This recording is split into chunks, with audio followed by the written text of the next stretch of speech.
Tuesday, 1st March, The Gap News This Morning, broadcasting live from Kuala Lumpur, I'm Ghazali Abdullah. Good morning. First, the headlines. CIMB records 280 million ringgit hit from payments glitch. 6 years on, Army's little birds land in Malaysia. Russian oil tanker hit by US sanctions on its way to Malaysia. Huge convoy of Russian armor advances on Kiev.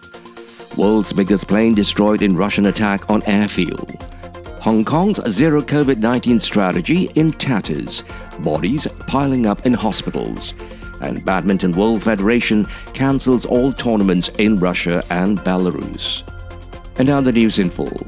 CIMB Group Holdings Berhad said it incurred a credit loss of 280.9 million ringgit in 2021 due to a processing error that saw excess funds deposited into thousands of customer accounts.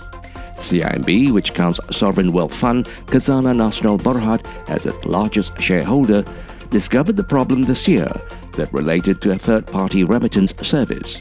Group CEO Abdul Rahman Ahmad said in a statement confirming a report by Bloomberg News.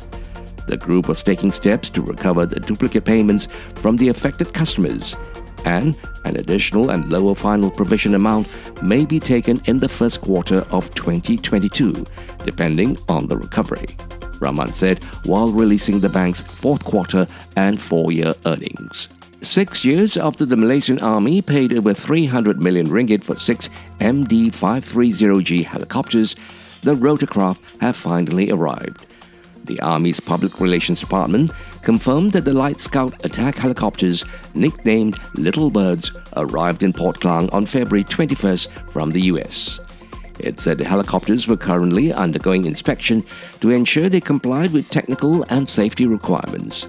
The 6 helicopters, manufactured by US aerospace giant McDonnell Douglas MD Helicopters Inc., were ordered in 2016 by the Defense Ministry. A Russian-flagged crude oil tanker targeted by US sanctions is heading to Malaysia. Shipping data showed on Monday amid growing international scrutiny on businesses linked to Moscow following its invasion of Ukraine.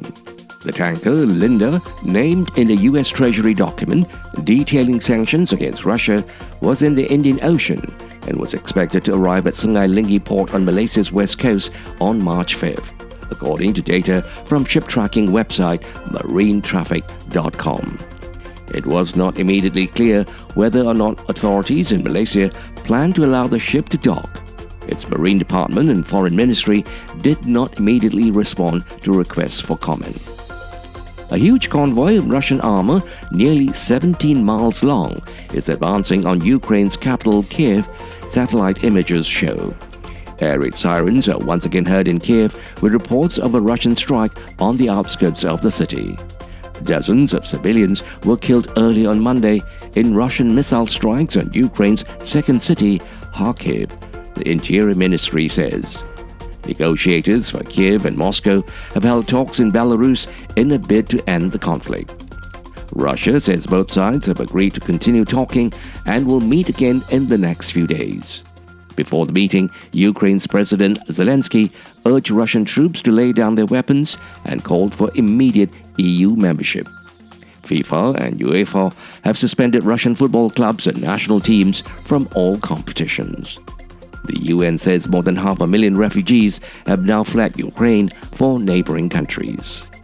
The world's biggest aircraft, the Antonov 225 cargo plane, was destroyed by Russian forces while it was under repair at an airfield in Gostomel near Kiev, according to Ukraine's state-run Ukrovoronprom.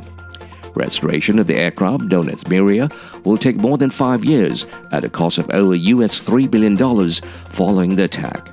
The company said in a statement dated Sunday, adding that it aimed to ensure Russia covers the costs. The 6-engine aircraft is 84 meters long and has a wingspan of about 88 meters. It first flew in December 1988 and holds records for transporting the biggest commercial cargo. Hong Kong may impose a China-style hard lockdown that confines people to their homes, authorities signal, with the city's zero COVID-19 strategy in tatters and bodies piling up in hospitals. 2 years of strict zero COVID-19 policies kept the coronavirus largely at bay, but a breakthrough of the highly transmissible Omicron variant exposed how little authorities had done to prepare for a mass outbreak. Hong Kong leader Carrie Lam previously ruled out a citywide lockdown and instead ordered all 7.4 million residents to be tested in March. But in a U-turn, Health Secretary Sophia Chan confirmed that it's still an option. Asked by a presenter at commercial radio whether a lockdown is still ruled out, she replied, "No, we are still discussing." From a health perspective, to bring out the best effect of compulsory universal testing, we need to reduce the people's movements to some extent, she added. In order to reduce movements, residents should remain at home or avoid outings as much as possible. The announcement adds fresh uncertainty and anxiety for residents and businesses in a city gripped by the kind of chaos that was more familiar at the start of the pandemic. Hong Kong announced 26,000 new infections and 83 deaths on Sunday alone. And now for some sports news. The Badminton World Federation has issued a statement condemning Russia's military invasion of Ukraine while expressing concern over the civilians affected in the conflict. In the statement, the world governing body said they have agreed to cancel all BWF sanctioned tournaments in Russia and Belarus and will not be allocating any tournaments in both countries until further notice. BWF will communicate its deepest sympathies and concerns to the Ukraine Badminton Association and will coordinate special support to the Ukraine badminton community where possible. BWF will continue to monitor the situation closely and will proactively consult our international sports movement partners to discuss other options to potentially strengthen measures against the government of Russia and Belarus, read the statement. Other measures taken by BWF also include that the Russian and Belarusian national flags must not be displayed and the Russian and Belarusian national anthems must not be played at any BWF-sanctioned tournaments until further notice. To end the bulletin, here are the headlines again. CIMB records 280 million ringgit hit from payments glitch. 6 years on, Army's little birds land in Malaysia.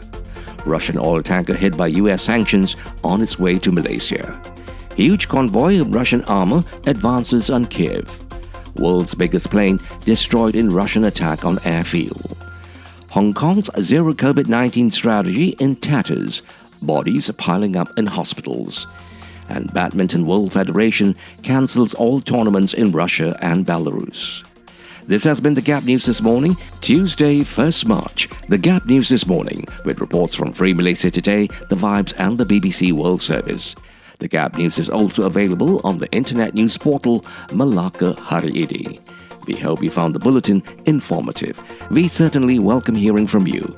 If you do have the opportunity, please do write in. We would certainly love to hear from you. Podcasting live from Kuala Lumpur, I'm Ghazali Abdullah.